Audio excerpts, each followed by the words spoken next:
समाजवादी पार्टीच्या युवा प्रदेशाध्यक्षपदी रोचकरी तर युवा तालुकाध्यक्षपदी जाधव यांची निवड झाल्याबद्दल सत्कार। समाजवादी पार्टीच्या युवा प्रदेशाध्यक्षपदी तुळजापूर शहरातील सामाजिक कार्यकर्ते कृष्णा भैया देवानंद रोचकरी यांची, तर तुळजापूर तालुक्यातील मोरडा येथील सामाजिक क्षेत्रात नेहमी अग्रेसर असणारे राहुल बाळासाहेब जाधव यांची नुकतीच युवा तालुकाध्यक्षपदी निवड झाल्याबद्दल येथील नळदुर्ग रोडवरील राज सिरॅमिक अँड बिल्डिंग मटेरियलचे सर्वेसर्वा सेवानिवृत्त प्राध्यापक राजेंद्र गाडगे यांच्या वतीने शाल, श्रीफळ व पुष्पहार घालून सत्कार करण्यात आला।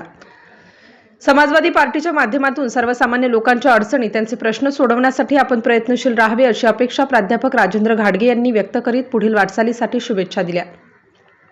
जनहितार्थ कामांना प्रथम प्राधान्य। यावेळी खासगीत उपस्थितांशी संवाद साधताना समाजवादी पार्टीचे युवा प्रदेशाध्यक्ष कृष्णा रोचकरी म्हणाले की समाजवादी पार्टीच्या माध्यमातून पक्षाने दिलेली जबाबदारी निष्ठेने पार पाडण्यासाठी प्रयत्न करणार, तसेच जनहितार्थ कामांना व सर्वसामान्यांचे प्रश्न सोडवण्यासाठी निश्चितपणे प्रयत्नशील राहणार असल्याची ग्वाही त्यांनी यावेळी दिली। यावेळी प्राध्यापक राजेंद्र घाडगे, समाजवादी पार्टीचे प्रदेशाध्यक्ष कृष्णा भैया रोचकरी, उद्योजक गणेश पुजारी, आप्पासाहेब घोडके, समाजवादी पार्टीचे तालुकाध्यक्ष राहुल जाधव, विष्णू सूर्यवंशी, माजी सैनिक पवार, सिद्धू इंगोले, बालाजी वटणे, आबा पुजारी, अक्षय कोरेकर, कुणाल गायकवाड, जयराज घाडगे, तात्या लबडे, सुनील वाडकर, शुभम वाडकर, PR कदम, आदित्य घोडके आदी मान्यवर उपस्थित होते।